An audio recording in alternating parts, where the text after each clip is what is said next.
प्यारे बच्चों और दोस्तों, इस वीडियो में हम लोग सीखेंगे कि चक्रवृद्धि ब्याज कैसे निकालते हैं। इस टाइप का सिंपल सा क्वेश्चन दे करके पूछे कि चक्रवृद्धि ब्याज क्या होगा तो हम लोगों को कैसे निकालेंगे।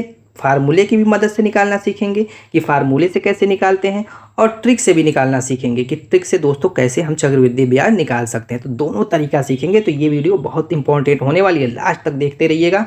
चलिए स्टार्ट करते हैं। पहले यहाँ पर देखिए क्वेश्चन दिया हुआ है, उसको पढ़िए।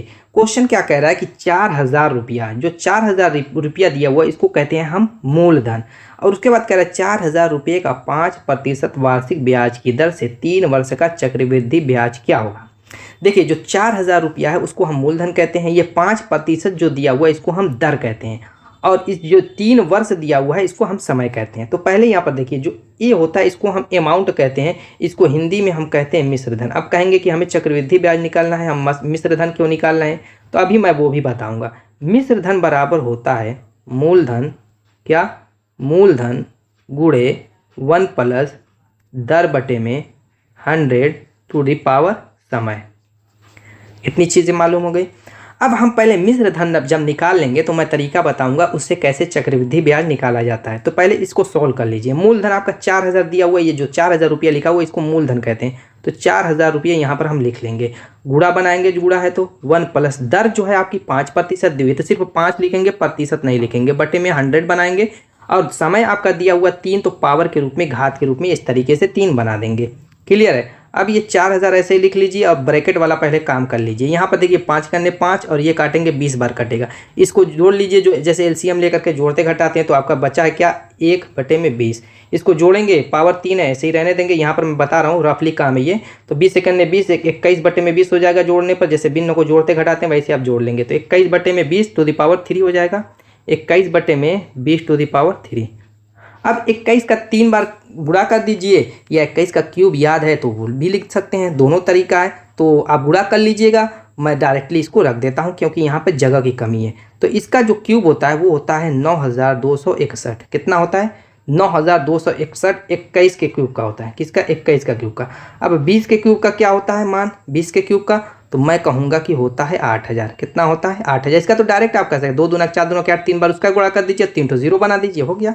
चलिए इस 3 0 से इस 3 0 को हम काट देंगे, और ये 4 करने 4, इस 4 दूना के 8 कट जाएगा। अब इसको 2 से काट सकते हैं, देखिए 2 चौक को 8, 9 को काटेंगे, 2 चौक को 8, 4 बार जाएगा, 1 बचा, 2 6 12, और फिर 6 बचा, 2 3 6, 30 पॉइंट लगाएंगे, 0 बढ़ाएंगे 10 हो जाएगा। ये कितना आ गया, 46 तो 30.5 आ गया। ये क्या आया, मिश्रधन, यानी ए का मान आया है। ठीक है, लेकिन हमें निकालना है चक्रवृद्धि ब्याज। जो चक्रवृद्धि ब्याज बराबर होता है मिश्रधन माइनस मूलधन। ये पी क्या है, मूलधन है, ए क्या है, मिश्रधन है, सी क्या है, कंपाउंड इंटरेस्ट यानी चक्रवृद्धि ब्याज है। तो आपको मालूम है कि ए आया है मिश्रधन 4630.5। कितना आया है, 4630.5। हम माइनस करेंगे, जो आपका मूलधन है वो कितना दिया हुआ है, 4000। कितना माइनस कर देंगे, 4000।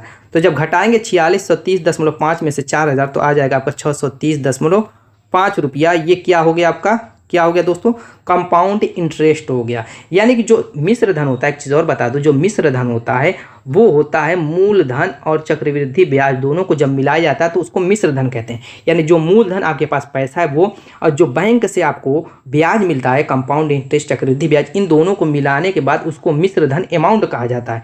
तो यहीं से मैंने निकाला है। तो जब इसको कंपाउंड इंटरेस्ट को मैंने इधर पक्षांतर कर दिया और पी को इधर कर दिया तो पी क्या हुआ, माइनस के रूप में इधर आया तो हो गया। तो बस उसी सूत्र से मैंने 630.5 रुपया निकाल दिया। ये होता है सिंपल सा सूत्र वाला तरीका। अब ट्रिक वाला तरीका क्या होता है, चलिए वो सीखते हैं।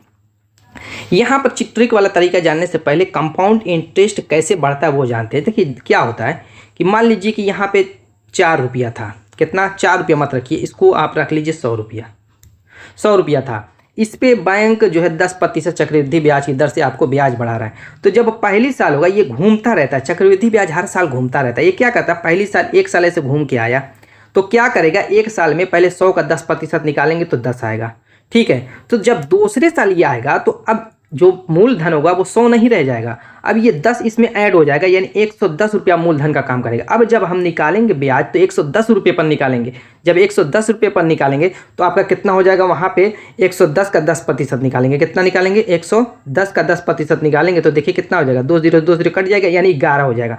अब 11 हो जाएगा तो फिर तीसरी साल क्या करेगा, फिर 11 इसमें ऐड कर देंगे तो ये 121 पर काम करेगा। इस तरीके से क्या होता है, ये सर्किल की तरफ घूमता रहता है। ब्याज को लेकर के जाएगा, फिर ब्याज पे ब्याज बढ़ेगा, ब्याज पे ब्याज बढ़ेगा, यानी इस पे क्या होता है, ब्याज पे ब्याज बढ़ता है। तो उस तरीके से ये चक्रवृद्धि ब्याज काम करता है, यानी चक्र में घूमता रहता है। तो चलिए जानते हैं आप कैसे ये काम करता है ट्रिक लिए बगैर सूत्र की हेल्प से। देखिए 4000 रुपया है ना, ठीक, मूलधन। तो कह रहा है कि 5% वार्षिक ब्याज की दर से 3 वर्ष का चक्रवृद्धि ब्याज क्या होगा। पहले हम 1 साल के लिए निकालेंगे, यहाँ पर लिखेंगे फर्स्ट, क्या निकालेंगे, फर्स्ट ईयर के लिए।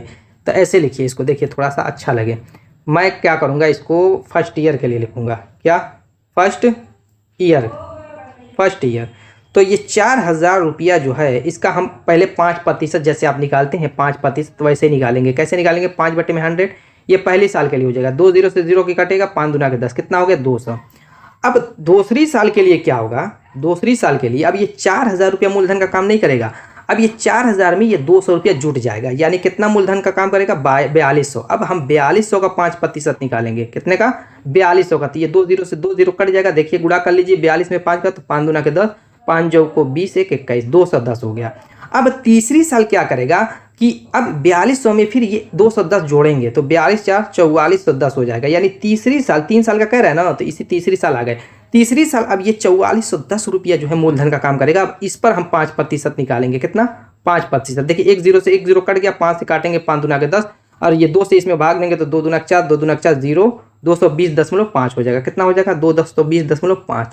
अब क्या करेंगे, ये पहली साल, दूसरी साल, तीसरी साल का जो आया है टोटल इसको ऐड कर लेंगे। ये दशमलव से पहले वाला 0.5 लिख लेंगे, बाकी 0 2 1 3 और 2 2 4 630.5 रुपया। ये क्या आ गया, आपका टोटल ब्याज आ गया, यानी कंपाउंड इंटरेस्ट CI आ चुका है। तो ये बगैर सूत्र की हेल्प से इस तरीके से काम करता है। और सूत्र वाला भी देखिए 630.5 ही आया था, यानी दोनों तरीके से 630.5 आएगा। तो दोस्तों उम्मीद है कि वीडियो पसंद आएगी। मिलेंगे शानदार और धमाकेदार ट्रिक के साथ और बेसिक क्वेश्चन के साथ, नए क्वेश्चन के साथ, नई ट्रिकों के साथ अपने नेक्स्ट वीडियो में। तब तक के लिए बाय बाय।